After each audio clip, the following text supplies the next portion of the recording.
Since the onset of devolution, county governments have invested significant resources in strengthening health services and achieved good outcomes across all health system pillars.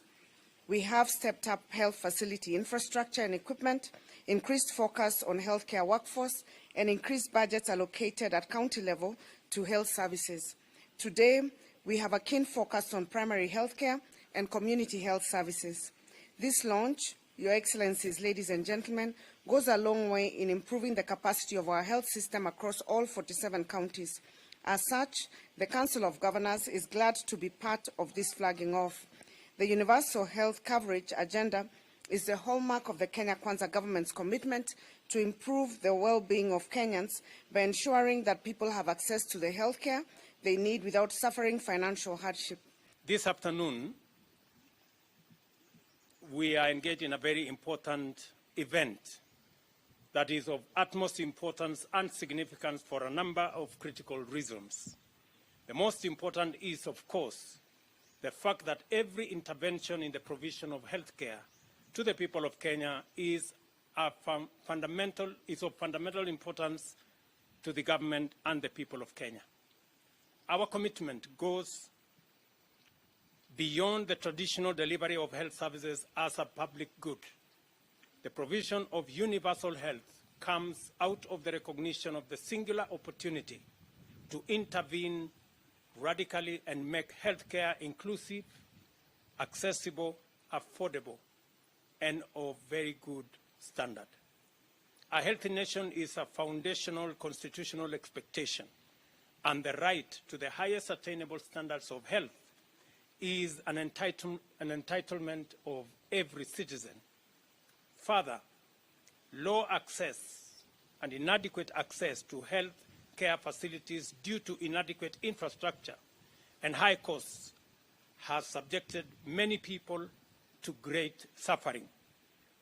Frequent illness deprives many people of the ability to fully pursue the opportunities of life, including education and gainful employment, and even leads to loss of life in some cases.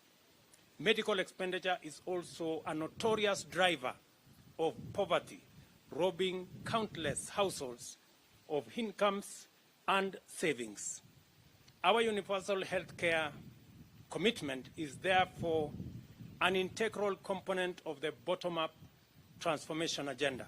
This agenda is radical because it commits to deliver bold and ambitious undertakings in the face of economic and geopolitical challenges in the context of the post-pandemic recovery.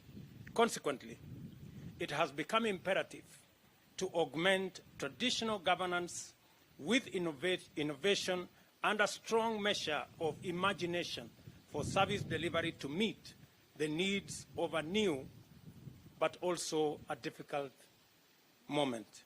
As has been mentioned by the representative, apart from these 20,000 cylinders, we have a whole 5 billion shilling other projects that will be in the health sector that will support our push to every citizen to have access to health. In particular, the partnership we have fostered with Global Fund has contributed hugely to our country's tremendous progress in combating 3 of the most devastating diseases: HIV and AIDS, tuberculosis, and malaria.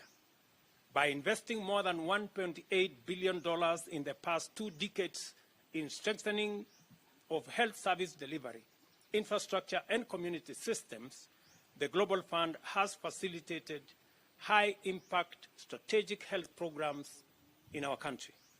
Today, we are here to witness the crowning moment of a highly successful partnership that has seen us through the hardest of times and strengthened us for the future. As we flag off 20,620 medical oxygen cylinders for delivery to our 47 counties, let us reflect deeply upon but also appreciate with gratitude and celebrate an exemplary partnership that has remained committed and also transformative. We are highly encouraged by the success of our partnership and further emboldened in our mission to deliver to the Kenyan people a healthcare system worthy of their aspirations and consistent with our ambitions for socio-economic transformation.